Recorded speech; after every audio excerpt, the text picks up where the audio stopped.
Good morning. I want to welcome our friends at both the Watkins, Glen, and the Arnot Mall campuses, both of whom meet in movie theaters. Let's welcome them right now. Also want to thank my wife Linda for preaching for me last weekend. I heard such rave reviews that I'm downright nervous that people are saying, Bill, you could probably retire sooner than you thought and just let Linda take over. So I don't know how I feel about that. I'd like to see if you could get Linda to take over after I retire because she's really determined that we are going to retire in 2.5 years or so.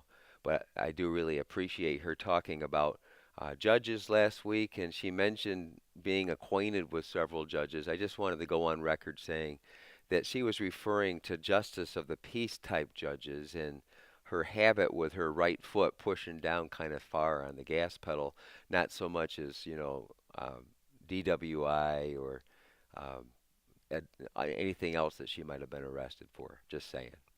We're continuing today the story, and we have been reading from the story over these last couple of months, and it's really been interesting to me, as I've shared with you, to get a perspective on God's grand sweep of Scripture and how it all comes together and makes sense. And we're going to be examining that a little bit more in depth today.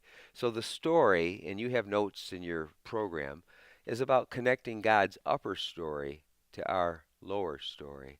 And today, the topic in this book is called The Faith of a Foreign Woman. Um, I've chosen to refer to it as the romance of redemption.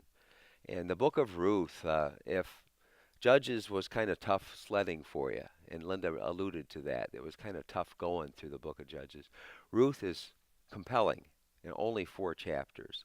A remarkable story summed up in 4 chapters. It's kind of like the book of Job, which has a whole bunch of chapters, 42 if I remember correctly. Ruth only has 4, but says much of the same kind of thing, how God can redeem the difficult times we face and make great sense out of them. So I want you to imagine that this is a 4-act play, the book of Ruth, the 4 chapters, and Acts chapter, not Acts, the Act 1 in this play is the prologue and the problem faced by Ruth and mostly by Naomi, Ruth's mother-in-law. And I'd like to just read uh, the opening 2 paragraphs from the story this week, which is actually Ruth chapter 1, verses 1 through 5. In the days when the judges ruled, and those are the judges that Linda talked about last week, there was a famine in the land. So this Ruth is contemporary with those judges.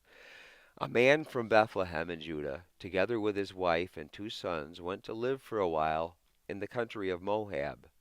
The man's name was Elimelech, his wife's name was Naomi, and the names of their 2 sons were Mahlon and Chilion. They were Ephrathites from Bethlehem, Judah, and they went to Moab and lived there. Notice that's the same Bethlehem that we will be referring to during the Christmas season. Now Elimelech, Naomi's husband, died, and she was left with her 2 sons. They married Moabite women, one named Orpah, the other Ruth. After they had lived there about 10 years, both Mahlon and Chilion also died, and Naomi was left without her 2 sons and her husband. So that gives us the, the groundwork for this drama, for this play in 4 acts, if you will. That's scene 1. Scene 2, Naomi determines to return home. They had left Bethlehem, left the promised land because of a dire situation of nothing to eat, and they had gone to Moab. Now she hears that not only because her husband's died and her 2 sons have died, but they have food back in Bethlehem now. So she determines to return home, and she says to her 2 daughters-in-law, "Listen, you girls stay here.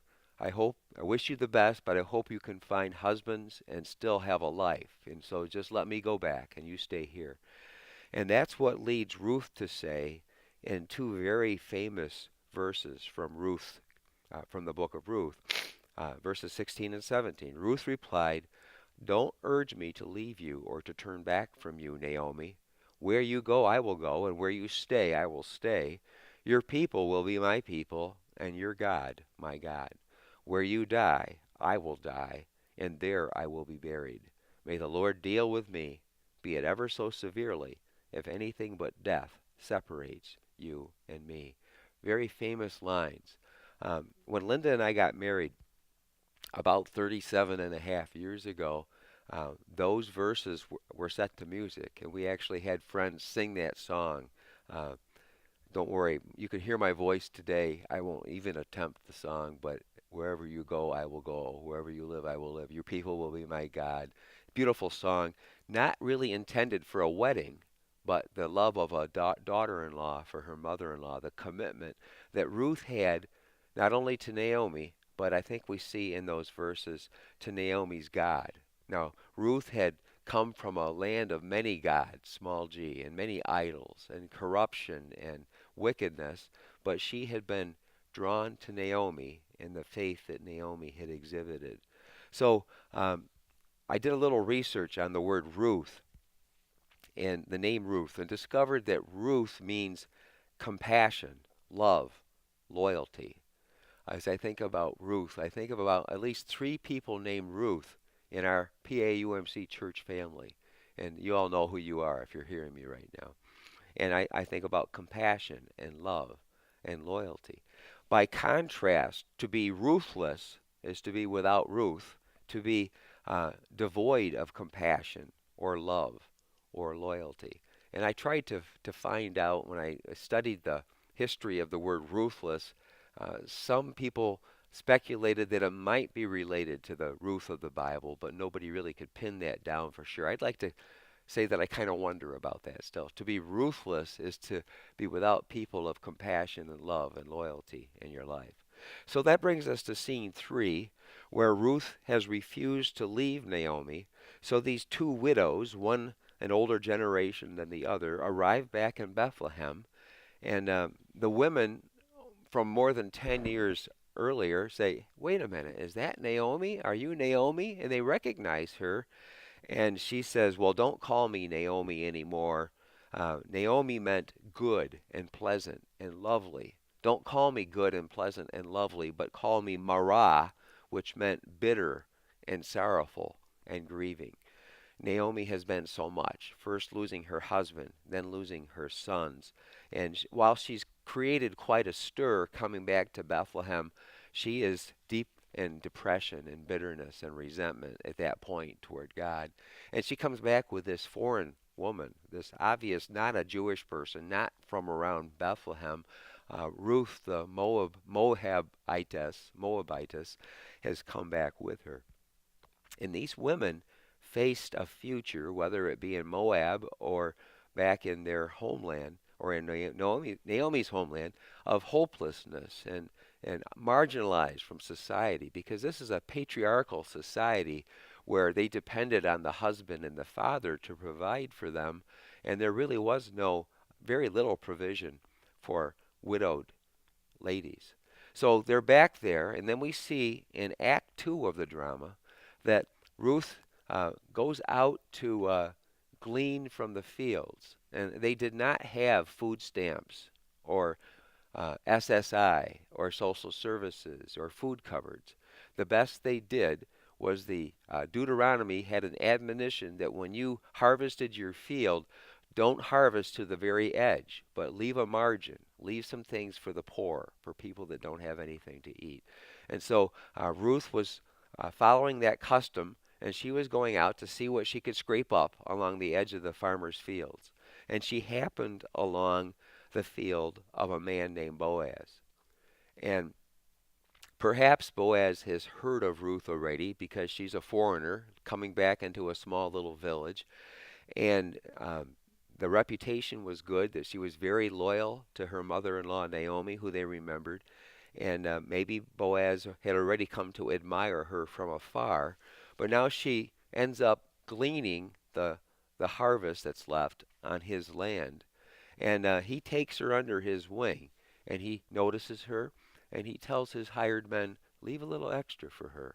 So Ruth goes back to report on her first efforts at gleaning the field, And Naomi marvels how much food she brought back. He says, well, I went to this field of a man named Boaz, and he treated me very well, and he invited me to just come back to his field to glean every day.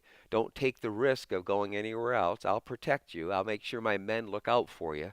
And so um, she was very much encouraged by the response she got from Boaz, and all the more so, Naomi was encouraged because Naomi recognized that name and knew that Boaz was a relative of theirs. And so, to pick up the story, um, this Boaz, um, let me just read from Ruth chapter 3. It says, Naomi says to Ruth, my daughter, should I not try to find a home for you where you will be well provided for? Is not Boaz, with whose servant girls you have been, a kinsman of ours? Tonight Boaz will be winnowing barley on the threshing floor. Wash yourself, perfume yourself, put on your best clothes. Then go down to the threshing floor, but don't let him know you're there until he has finished eating and drinking. Don't mess with a guy till he's got his stomach full. And when he lies down, notice the place where he's lying. Then go, uncover his feet, and lie down. He will tell you then what to do.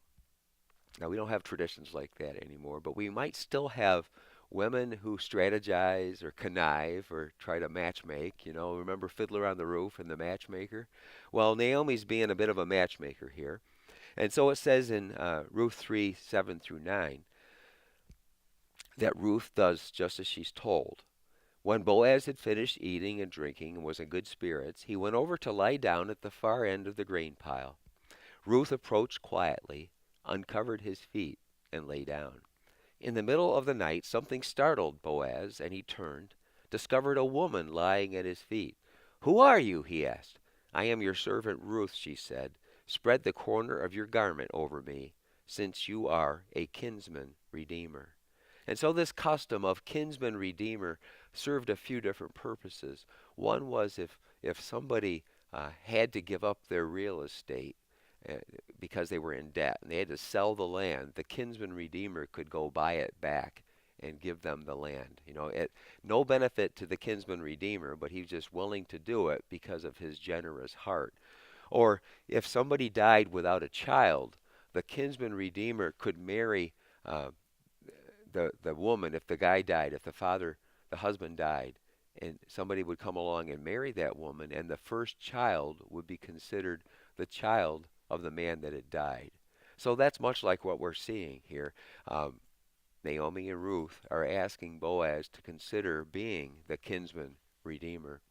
And that's essentially what we see transpire in chapters 3 and 4 of Ruth. So we saw that in Act 3, Naomi sent Ruth to Boaz on the threshing floor and explains to Ruth the custom of Bethlehem and of that part of the world. She knows her world, and she has a strategy. And then we see Ruth following through on what she's been instructed to do by Naomi, her mentor, her coach, if you will. And then Ruth reports back to Naomi again. We saw that in Act 2. Now we see it in Act 3, Scene 3. Ruth reports to Naomi, and he discovered me there, and I asked him to be our kinsman redeemer. And so then Boaz has to go through the legal process of meeting with the elders of the village on the edge of Bethlehem. And there's somebody else that's a degree closer in kinship than Boaz. So he has to give this guy first refusal, if you will, and this guy has to say, well, you can have her if you want her. But then the guy realized there's no real benefit to this, that even if he has a child with Ruth, the child's not his. It's considered the dead husband before. So he says, no, I guess I won't do it. And Boaz steps up. And that's the way the story is resolved in Acts chapter 4. We see Boaz relating to the leaders at the gate. And as I said, there's really nothing in it for him. But his gratitude, his desire, was to act as a kinsman redeemer on behalf of Ruth and Naomi. And then what is the upshot of that? A son is born to Ruth when they get married. And this son's name is Obed, and Obed has a son named Jesse. Now, by the way, I mentioned the Ruths that we have in our congregation. I happen to know one of our Ruths might have a not. Now, this Jesse in the Bible was a grandson, but we have a linkage between a Ruth and a Jesse. Just think about that, Ruth. And then Jesse has a son named David. King David is the product of this kinsman redeemer relationship that Boaz was willing to cooperate with the plan. And then, by the way, you know whose mother Boaz was? Rahab. Remember, Rahab was another non-Jewish person in Jericho. And when those two spies were hiding from the people of Jericho, Rahab said, I believe that your God is going to win this battle, and I'll take you guys in. I'll protect you because I believe that God is going to be with you. So we have Boaz's mother, an outsider, not a Jewish person. And now we have Ruth, an outsider, not a Jewish person, and how the two of them meet and connect. And the result is David, the king, the greatest king, the man after God's own heart. And guess what? David is the ancestor of Mary, Jesus' mother. So we have Jesus coming in this lineage because of the kinsman redemption of Boaz, and Jesus ultimately is our kinsman redeemer. Have we got a God that can figure all this stuff out? A God of the upper story that we get caught in loss and grief and death, and it seems like there's no future and no plan, and then how God can take no way and bring about yes way. Or as we heard this last week, if you went to your growth group, um, Randy Frazee said, no way, Yahweh. So we have no way of the lower story, and we have God, Yahweh, of the upper story. So these two unlikely parents, both outsiders, have a huge role to play in Jesus, the one who is the author and perfecter of our faith. I think of Galatians 3:28, where it says, there is no longer Jew or Gentile, no longer slave or free, male or female, for you are all one in Christ Jesus. And so we see from the Old Testament perspective of Ruth how the outsider and the insider together bring about God's upper story plan. So we have a bit of a genealogical appendix at the end of the book of Ruth, chapter 4. And what a remarkable story. You know, I said a couple weeks ago, people have asked, how odd of God to choose the Jews. Well, how remarkable of God to choose these two non-Jewish people to bring about God's plan to be in Jesus Christ, our kinsman redeemer. God was working out his upper story even when we haven't understood the lower story. So just to review some qualities or positive attributes of the three key players in the book of Ruth. Naomi, she demonstrates faith even in hard times. She felt very bitter toward God. My name is Mara. Don't call me Naomi. By the end of the story, she's calling herself Naomi again. It's okay to be angry with God. That the Bible encourages that. God's not offended. He can take it. So if you're going through a time of setback or loss right now, it's okay. Express your frustration, your bitterness if you need to. Naomi showed care for her daughters-in-law. She wasn't selfish. Oh, I need you girls to stay with me. But she said the best thing for you is to go back to Moab and find other men and go on with your lives. But Ruth refused to do that. And then we see in Naomi a brutal honesty about her pain and loss. Call me Mara. She's hurting. She's bitter. We see in Ruth devotion to Naomi, loyalty, faithfulness in the midst of unfaithful people around her. She saw something in Naomi and Naomi's God that she wanted. We see in Ruth also commitment to hard work. Whatever it takes, I'm going to go out and I'm going to glean that field and I'm going to find something for us to subsist on. We're going to live. And God honors that and gives her more than she could imagine. And then we see in Ruth trust in God, and she comes to trust God more and more. There's something about this God of the Jewish people, God's plan of redemption, our kinsman redeemer. And then what about Boaz? We see this son of a Gentile woman, a prostitute who lived in Jericho, a man of remarkable compassion, compassion for people in need. He takes Ruth under his wing and Naomi, and his extravagant generosity. He has that attitude of, and then some. I'm not going to give you just the bare minimum, but I'm going to give you more than that. And the utmost integrity we see in this man, again, who is the son of a woman of ill repute and not a Jewish mother, and yet he has a great faith. And that brings me to our memory verse for this week. I kind of enjoy jumping forward to the New Testament and selecting memory verses that remind us of God's upper story. And this is Matthew 25:40. Read it with me, would you? Truly, I tell you, whatever you did for one of the least of these brothers and sisters of mine, you did for me. And where is that? Matthew 25:40. Jesus said those words, and he considers his brothers and sisters not measured by Jewish definition, but if somebody's in need, if you're hungry, if you're thirsty, if you're in need of clothing, if you're in jail, he says, if you've done that for the least of these, you've done it for me. So I would close with a personal question, personal response. How can you become a Boaz? How can you become a Naomi or a Ruth? When you want to say no way, instead say Yahweh, yes way. This wonderful, amazing love story of God, this romance of redemption story, challenges us to reach out to display God's love for the lost and the hungry and the hurting people around us. We're called to be kinsmen redeemers for those around us.